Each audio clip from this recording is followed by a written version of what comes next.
Dans cette ville de l'Est de l'Angleterre encore endormie, c'est un tintement mélodieux qui annonce l'heure du laitier. Aujourd'hui, 270 clients à livrer avant l'aube. 2 bouteilles de lait et un jus de pomme. Un porte-à-porte au pas pressé et une vie entière passée aux aurores. Colin Meredith a découvert le métier à 10 ans en aidant son voisin laitier. Puis il est devenu à son tour une certaine idée de la liberté. Vous êtes seul dehors et c'est bien quand vous avez une belle météo comme ça. Après l'hiver, c'est un peu plus dur, mais faut prendre le bon comme le mauvais. Et ça fait de l'exercice. Laitier, un métier apparu au Royaume-Uni à la fin du 19e siècle, lorsque le lait non pasteurisé devait être livré chaque matin. La tradition perdure. Certains clients attendent même fidèlement leur bouteille quotidienne, même si celle-ci coûte 20% plus cher qu'en supermarché. Bonjour. Je veux être sûr d'avoir mon lait et les laitiers sont vraiment fiables. Et il faut continuer à leur donner du travail. Car la profession a failli disparaître.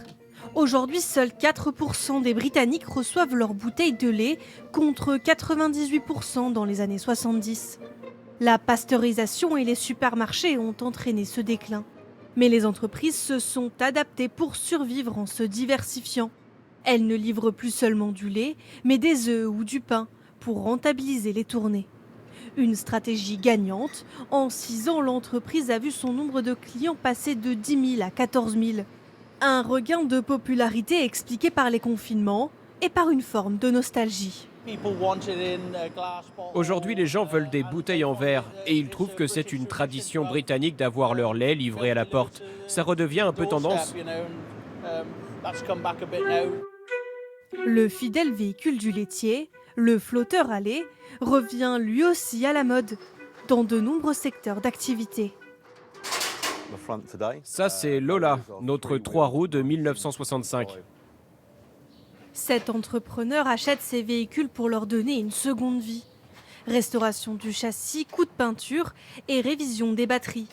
Des flotteurs qui ont toujours roulé à l'électrique et aussi robustes qu'à leur première tournée. Ils ont été conçus pour une tâche précise, être silencieux, rouler doucement et porter des charges lourdes. Ils ont eu une vie pas si facile. On y jetait des cagettes de lait, ils roulaient sur des verres brisés, sous la pluie, mais rien ne semble les avoir affectés. Une fois réparés, ils sont vendus à des particuliers ou des entreprises pour 20 000 € en moyenne. Et deviennent ensuite des camions de nettoyage, des épiceries ambulantes ou même des cafés mobiles. Celui-ci est installé en bordure d'un parc et attire les curieux. Les clients nous racontent souvent leurs souvenirs avec ces camions à lait. Donc pour nous, cela renferme une histoire.